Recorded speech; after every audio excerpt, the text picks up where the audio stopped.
Did you know that over 2 billion people worldwide suffer from some kind of micronutrient deficiency? By the end of this video, you will know which micronutrients you are most likely lacking and how you can fix that.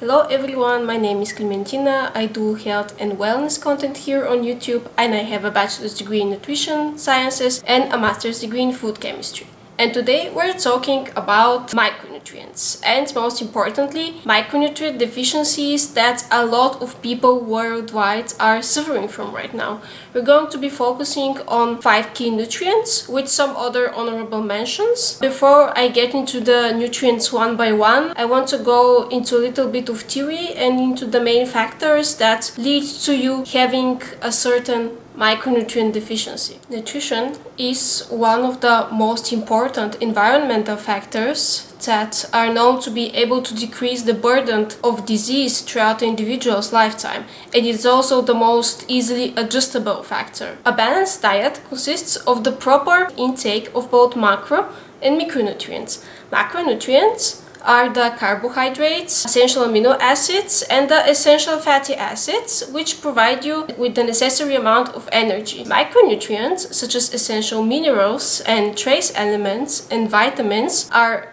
crucial for multiple metabolic processes and developmental processes throughout your entire body. Several factors could contribute to you having a lower status of a specific nutrient. The most obvious one, of course, is insufficient intake and poor quality or quantity of the foods that you're ingesting. Another one could be increased demand of the nutrients. That could be to a variety of things. One of the most common ones is due to pregnancy, since your energy and also nutrient needs are much higher to also be able to ensure effective fetal development. A less common reason could be reduced absorption. That means that the nutrients are not efficiently uptaken by your body. This could be the case if you have some kind of gastrointestinal system disorder, such as celiac disease or irritable bowel syndrome. Another common factor, especially when talking about people who follow a specific diet, such as vegetarianism or veganism, is the poor absorption of the nutrients from some foods. For instance,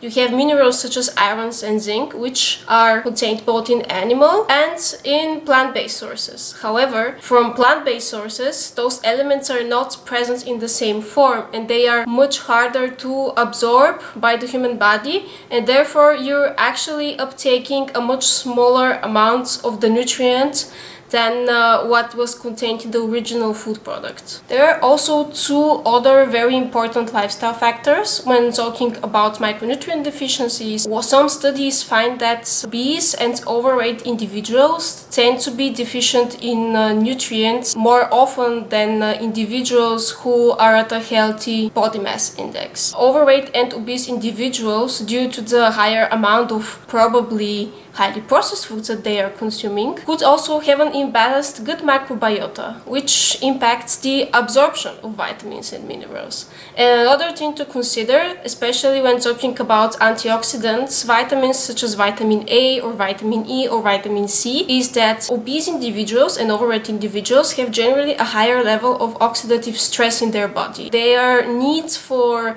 antioxidants are much higher. Another group, by the way, since we're talking about oxidative stress, are smokers, and they would have much higher needs for vitamin C than a non-smoking individual. If you need another reason to quit oral contraceptives, here is one more. They decrease the serum levels, so the levels of nutrients in the blood, such as vitamin A, vitamin C, vitamin D, when ingested. Also folic acid. Another last thing that I believe is very important on the theory topic: vitamins are not stored in the same way in the human body. They are generally divided in 2 groups: water-soluble and fat-soluble vitamins. The water-soluble vitamins are all of the vitamins from the B group, so B1, B2, B3, B6, B12, B9, B8, all of those, plus vitamin C. And the fat-soluble vitamins are vitamin D, vitamin E, vitamin K, and vitamin A. This is very important for you to understand that water-soluble vitamins cannot be stored in the human body. If you ingest excessive amounts amounts. This is usually achieved through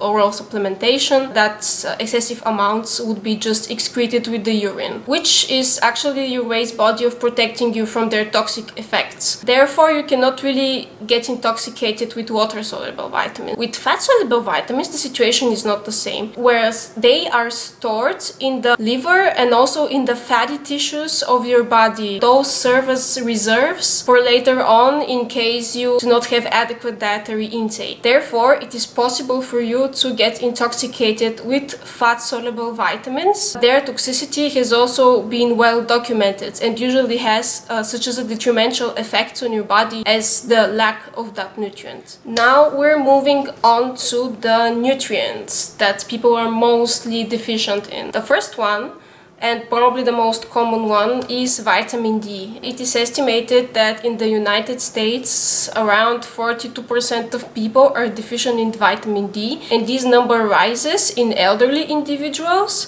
and also individuals with darker skin color. Due to their skin color, they tend to produce less vitamin D when exposed to sunlight. Vitamin D is very crucial for multiple bodily functions, especially for maintaining adequate bone health. It is involved in multiple metabolic processes together with calcium and magnesium and phosphorus in maintaining adequate bone density. If one does not possess the essential amounts of vitamin D, then that would also lead to the insufficient absorption of also other nutrients such as calcium and phosphorus, and could lead to the version of osteoporosis for younger individuals, which is called osteomalacia, I think that's how it's pronounced, or in older individuals, osteoporosis, and in children to the rickets disorder.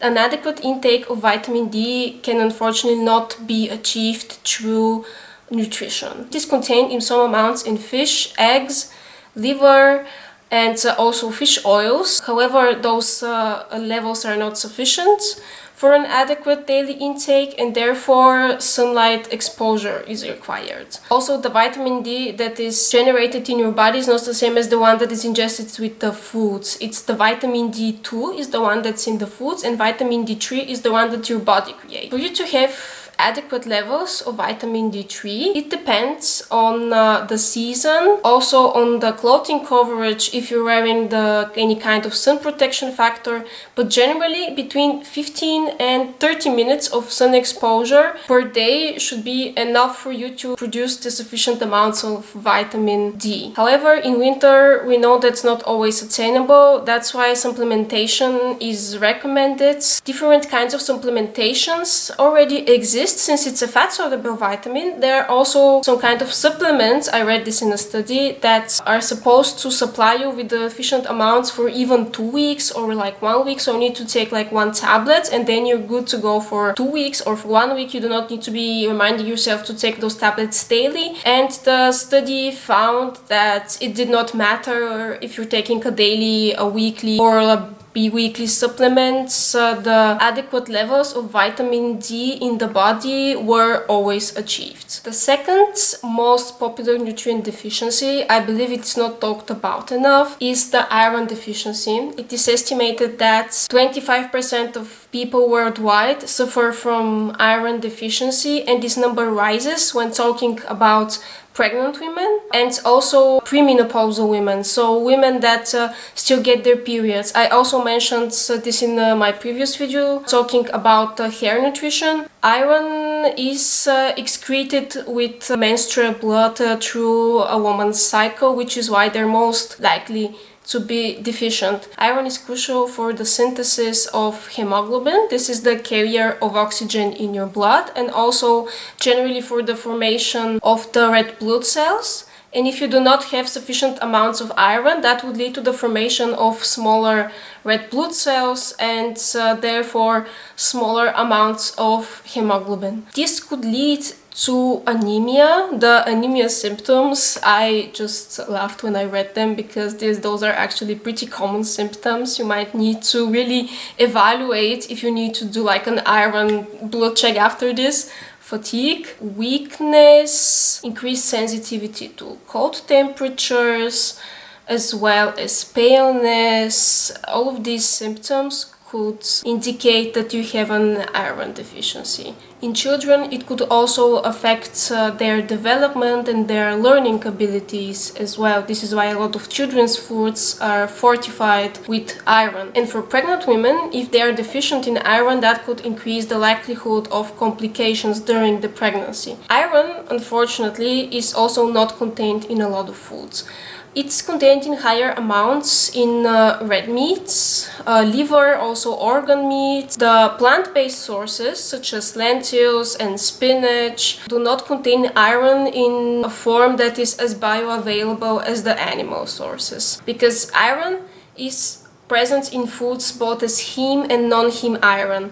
Heme iron is the one that's in the animal sources, that's also the iron that you have in your blood, and non-heme iron is in the plant-based source. In plants, there are other compounds that can inhibit the iron absorption, such as lignins, phytates, that all of these compounds can bind to the iron and prevent your body from absorbing it. It is very crucial for vegetarians and for vegans to ensure that their iron status is adequate. If you decide to go and do a blood check after this, you might want to consult your doctor, because iron is not measured properly only with one element. So you might need to do a blood check on both your iron serum levels, the iron that is just circulating in your blood, and also ferritin. That's what my doctor recommended when I went to get my iron tested. Ferritin is just the protein that is also carrying iron. So there are multiple compounds in your blood that contribute to your total iron capacity. The third nutrient that you could be deficient in, especially if you're vegetarian or vegan again, is vitamin B12, cobalamin.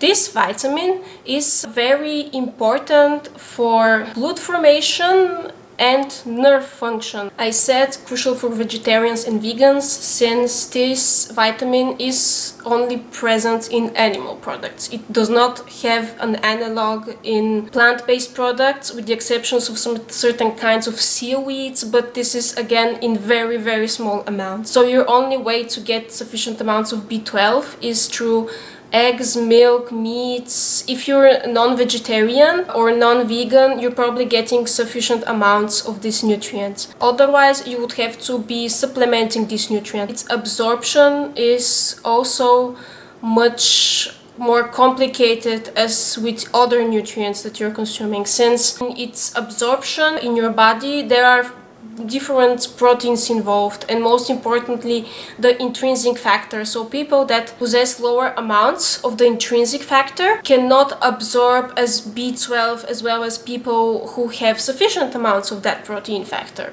The next one, this is also a vitamin that my best friend is deficient in, which inspired me to include it in this video. This is vitamin B9. This is folic acid. It is also closely related with the vitamin B12 that I previously discussed. It's involved in DNA synthesis, cell division, and is also very important for women that are either looking to get pregnant or are already pregnant, to ensure optimal development of the fetus, especially for the nervous system of the fetus. A deficiency of folic acid is usually due to inadequate intake or excessive consumption of alcohol, since that could impair the absorption of vitamins in general, but mostly common it's due to inadequate intake, since it's present not in a that wide variety of foods. Also, my most recent client had a folic acid deficiency, which is what really inclined me to look more into it and what foods contained it, since I was also not familiar previously to that, and it's actually very important, I believe, for women, most likely women who want to get pregnant in the future. When you go to the doctor, they prescribe you some kind of a supplement of folic acid 6 months prior to the time that you're looking to get pregnant. Symptoms of folic acid deficiency could again include fatigue and weakness, since the deficiency leads to again different kind of anemia. It's contained in food products such as red beets, lentils, also broccoli, different kinds of seeds such as pumpkin seeds, for instance. You really need to be looking into eating those specific foods more in order to maintain adequate levels of folic acid. I'm going to be including one more nutrient. Its deficiency is not as common, but I find it to be very important since it's involved in proper function of over 200 different enzymes that play a role in cell division, in protein synthesis, very crucial processing in your body. And that essential mineral is zinc. Zinc cannot be stored in the human body for large amounts of time, and it is also again very crucial nutrients for vegans and vegetarians since they consume larger amounts of plant foods which contain, again, as I mentioned with iron, phytates, lignins that bind to zinc and inhibits its absorption. So even if you're ingesting some zinc and if you're consuming a lot of, let's say, lentils as what contain phytates, chickpeas, also greens and so on, those are a lot of foods that could impact negatively the uptake of zinc in your body. That does not mean that you should stop consuming them. You just need to be aware that these processes are going on in order to assess what a balanced diet would look like for you. A deficiency in zinc could have a lot of manifestations such as skin lesions, hair loss, night blindness, poor appetite, slow wound healing. Those are not the most obvious symptoms, but recently on my last video about hair loss, one girl commented that she was suffering from this condition, telogen effluvium, which is temporary hair loss. The doctor actually prescribed her some zinc supplements to improve the conditions. Foods that contain zinc are mostly, again, animal products. The highest amounts of zinc are contained in oysters, but we're not eating oysters every day, so that's not really that much applicable. Around like 6 oysters contain 300% of your daily recommended intake. Another possible option, if you're not looking to eat oysters every day, are red meats and also shellfish. So a lot of seafood, since they accumulate much more minerals. From the plant-based sources, you might consider legumes such as lentils, although they also contain the phytates, which make zinc less bioavailable. Also, nuts is another proper source, containing 15% for males and 30% for females of the daily recommended intake. And lastly, I want to end this video with a kind of a request to everybody that is watching this, just to really look out for the people of advanced stage in your life when it comes to essential nutrients, especially if they live with you and you kind of see more of what they are consuming day to day. I found this study which was done on older hospitalized patients, and they assessed the different kind of deficiencies that they had.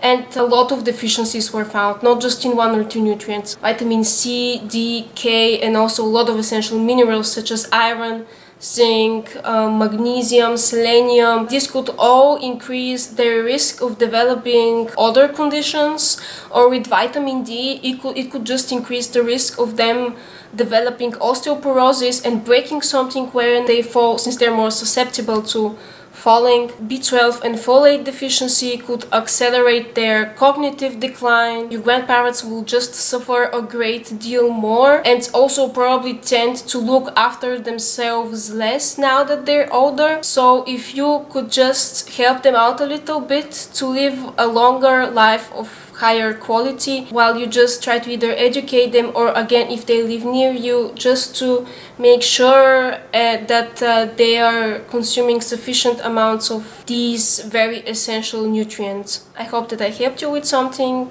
with this video and that you learned something new. I'm going to be putting my TikTok right here, where I post some recipes and also some other extra nutrient fun facts in a shorter form. Thank you so much for watching, and I will be seeing you next time.